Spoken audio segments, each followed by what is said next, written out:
Hello नमस्कार मंडळी, बघा कसला भन्नाट दिसतोय हा अंडा बिर्याणी राईस। ह्यासाठी तुमच्या गरजेनुसार तुमच्या घरात जेवढी माणसं आहेत तेवढी अंडी उकडत घाला आणि 2 कप राईस आपल्याला स्वच्छ धुवून घ्यायचं आहे। राईस धुवून अर्धा तास आपल्याला भिजत ठेवायचं आहे।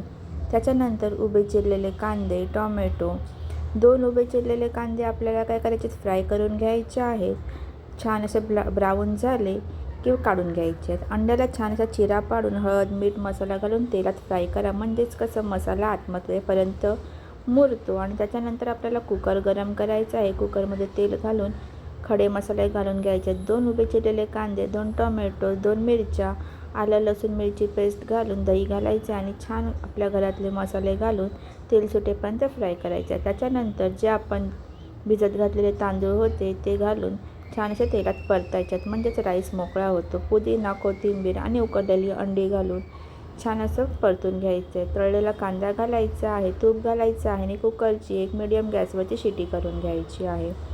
छान कुकर थंड झाला की आपला राईस कसा मोकळा झाला आहे बघा, मस्त बिर्याणी तयार आहे।